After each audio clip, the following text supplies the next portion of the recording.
Hey, what's up everybody? Down here at hive number 6. If you haven't checked out the introduction video, I would advise you to do so because mid-introduction, I'm pretty sure hive number 6 swarmed, which would be the second time that's happened this year. About a month or two ago, same thing, mid-introduction video, I hear a buzzing coming from back in the bee yard. I look down, ton of activity coming out of number 6. Gave it a few minutes, and sure enough, I saw what turned out to be a swarm from that colony settle in a pine tree not that far out of the bee yard. Very similar situation that happened this morning. Mid-introduction, buzzing from the bee yard. I come out, ton of activity coming from number 6. Give it a few minutes, and you can't really see it from here, but there's a tree that away that most likely the parent queen and a whole bunch of bees, it's a pretty large swarm from number 6 settled into. That is a part of the introduction video, so again, if you haven't watched that, check it out, it's pretty interesting. So anyway, down here at number 6 for a routine inspection, the cliff notes from last week that I made, they were queenless and they had about 12 queen cells, so I'm hoping they are queen right. My introduction was saying I was hoping they were queen right for this inspection, but given what happened this morning, we'll just find out together. How about that? So I did add, let's see, I did add one of the supers that I harvested about a month ago. I did add that back to the box a few weeks ago.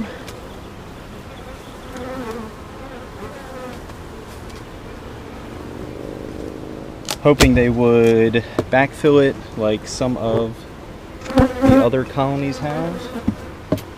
And now that I am in here, it does look like a whole lot less bees, so I'm starting to think, without getting too far ahead of myself, I'm starting to think that they may have swarmed. So I just need to come up with a plan, get them into a box, figure something out, and just kind of go from there. So for the most part, the idea today is just to conduct a routine inspection of number 6, which, if you have not watched the previous videos, they have historically been, this entire season, here we go, we're about to find out, they have historically been pretty feisty, meaning within a few minutes of me getting into the hive, you can tell they are not too keen on me inspecting them. So if I find an unmarked queen, if I find a virgin queen, obviously that'll be a good indication. Plenty of space. Plenty of space for a queen to lay in this medium box, which was one of the harvested supers that the bees have fixed up the wax in no time, just a matter of 2 to 3 weeks, I guess. So they have the space for a queen to lay eggs in, which was the main idea of adding the box back, because I really did not think I was going to get another harvest. Historically, our harvest ends about mid-June, although I do have a few hives with supers on and queen excluders, and they're doing a good job of packing away the nectar, but I don't think they're going to cap it in time for me to get another harvest out of them. I really envy the beekeepers that live in parts of the country that get multiple harvests. That just has to be pretty cool. Yeah, beautiful frames, which will eventually be nothing but brood, but for now, mainly because I think this is the colony that swarmed this morning, I highly doubt I'm going to find, there's no eggs in any of these frames. Alright, let's get down to the bottom box.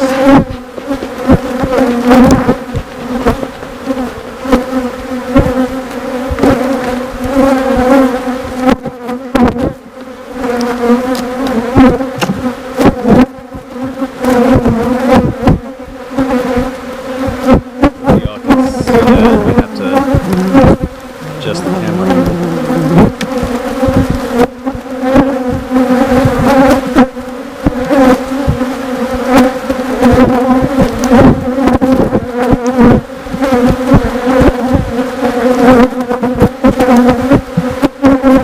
And it looks like I have one frame. This frame, what, 1, 2, 3, 4, 5. I may have had 2 queen cells on it. So I am looking for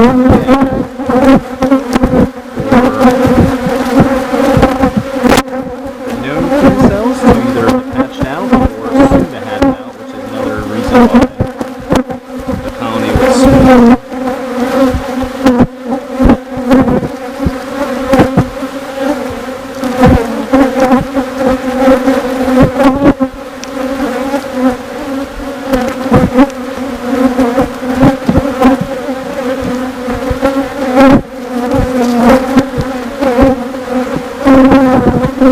That's also a reason right there they probably swarm, because these very mature queen cells right here on frame number 3 that I did not mark with having queen cells. That means that was developed in the last 2 weeks or so.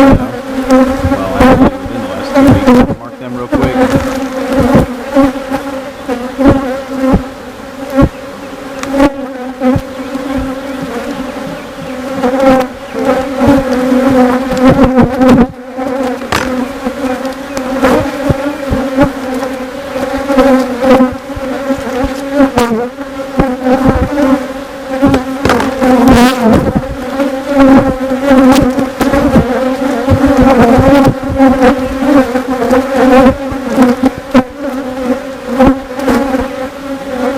Something I've been doing this year. Helps me keep track of where queen cells were during each inspection. Once they either hatch or are killed or chewed out, I'll cross out that marking. But as you saw, that frame was not marked with having a queen cell. Okay, so here we go. Unlike this frame that was marked for the last inspection, and if you look at that, it looks like that queen cell has hatched, and there's another one there too, which is not marked, so let me mark that one. So this in quite a few videos. It's been a strange year with swarm.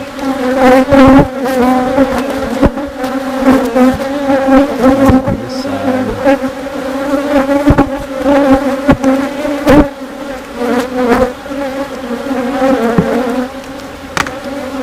So I'm starting to think most likely this was the hive that swarmed as I was making the introduction video, due to the activity that was coming from and in or around this colony. Let's see what we got going on here. So there's a marked queen cell there. I had an arrow here, but there is absolutely no sign.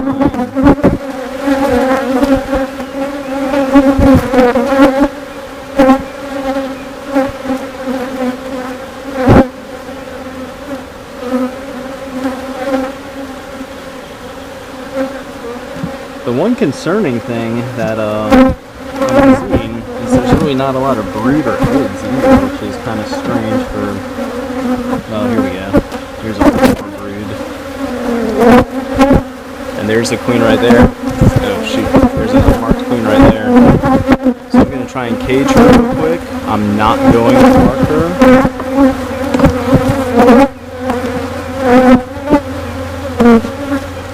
And I'm going to give her about 2 weeks.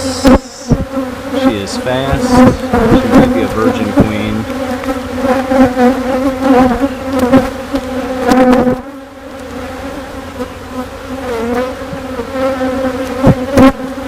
Alright. She could be a virgin queen, not 100% sure. I'm just going to set her aside. go through the rest of the hive. I don't expect to see eggs. I'm kind of curious to see what happens over the next few weeks with the queen cells this colony has, whether or not she goes around and stings them to kill them,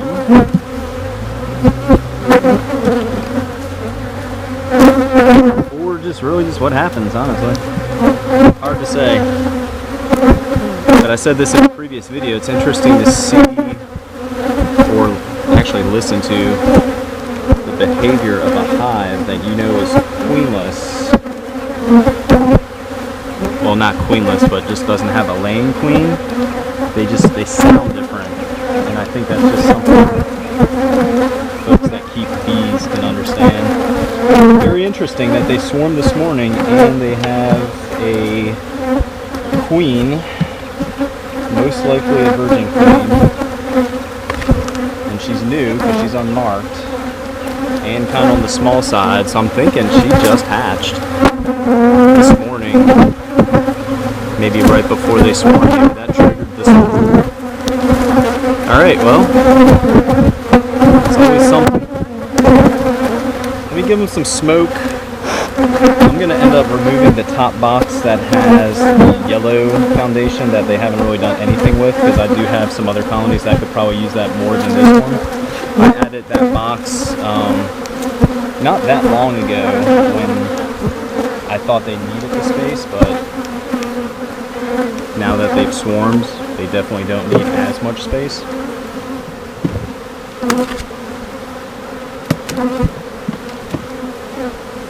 That's cool.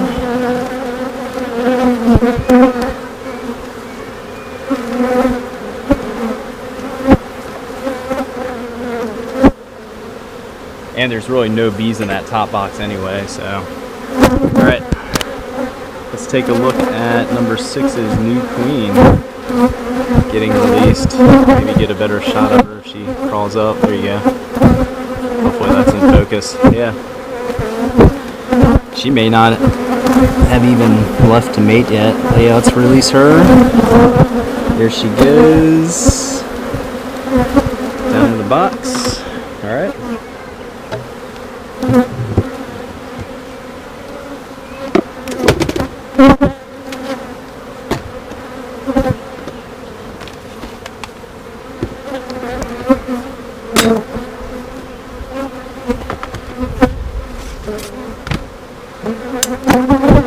It's nice when certain things make sense, meaning you have a good suspicion which hive is swarming, you go to inspect them later, and you can make a determination pretty quick by judging the significant amount of fewer bees, if that makes sense, in the hive, and then to find a queen cell that is hatched, has not been chewed out, and then, not long after, to find a smaller, unmarked queen, which is most likely a virgin queen. So, like I was saying, just refreshing to see kind of all the signs and symptoms of the hive swarming and who has requeened themselves. So, the next inspection will be about mid-July, so about 2 weeks from now, or maybe about 10 days from now. I'll get back into them, and by then she should have made it before return and started laying the next cycle of brood. So for number 6, the next inspection, definitely looking for eggs, and given 10 days, should have a lot more capped brood by then. So the other good thing about the bees naturally swarming and superseding their queens is, like I was saying, this colony has been very aggressive this year. They've produced some nice honey, but they were a lot to deal with if you haven't looked back on the previous videos. Very, very aggressive. Just coming at me, trying to get in the veil, stinging the gloves, stinging the camera a lot. So what I'm trying to get at is hopefully with this new queen it changes the genetics and maybe they'll be a little more calm than they have been in the past. Alright, hey, that does it for number 6. Quick look. Like I said, it was just nice to figure out whether this was the colony that's over in the tree, not that far from here, that I still have to figure out later today what to do with that swarm. And it's a big swarm too. And with that being said, you know what I'm going to do, or what I'm thinking about doing? I think I'm going to bust out the old Hive Butler for the first time. Cool company, nice lady Teresa sent me one of their Hive Butler STs. It has a solid and a ventilated lid. You can use it for honey harvesting. It holds 10 frames in dedicated slots so the frames don't move around. But it's also designed to help beekeepers make removing swarms from trees or just difficult locations a little easier, because instead of using your typical woodenware, which is heavy and has several components between the bottom board, the box, the lids that you have to kind of secure together, this is just one piece of molded food grade plastic, and it's a lot lighter in weight than your typical woodenware. So I might test that out for the first time later today. Alright, hey, if you're in or around the Jacksonville, North Carolina area and you're looking for some local honey, well, I have news for you. We have a whole bunch in stock and it's available for purchase. Check us out on Instagram and Facebook. If you look for the Book Now button, that means that we are actively taking appointments. Simply click on the button, that'll take you over to our Square site. Pick a day and a time that works for you. You can book up to a week in advance. Our hours we have set on there are from 9 a.m. to 9 p.m., so 12 hours a day. You can make an appointment. You pay through the site, and then we'll leave your honey on the front porch for easy pickup as we continue to do our part with social distancing. Also, if you're on YouTube as you're watching this video, you go to our main page, our home page. Up in the banner, you'll see the Square icon. You can click on that as well, and again, it'll take you over to the Square site. Finally, if you haven't subscribed, we would appreciate it if you do. We are at about 50% right now between views coming from subscribers and folks that haven't subscribed, so we'd like to get that to about an 80-20. 80% of the views coming from subscribers and 20% coming from unsubscribed folks. So if you're watching this video and you're not a subscriber, please click on that button, and everybody that does, we take it as you saying thanks to us for the content that we share. We try to make it entertaining, informative, and a bit educational. So, again, thank you for everybody that has subscribed, and if you're new to the channel, please click the button and join us on our journey. Alright, so that does it for number 6. Tune in about 2 weeks for a follow-up inspection. Very curious to get into this hive in about 10 days to see if that new queen has made it return and started laying the next brood. Let's see what the front entrance looks like, given they have not as many bees as last time. So yeah, I can see a significant difference in the front entrance post-inspection. About 2 weeks ago, that entire deep box would be covered with bees as I'm inspecting them, so yeah, that swarm in the trees, it's a pretty large swarm that I'd like to recapture. Alright, hey, thanks for watching, everybody.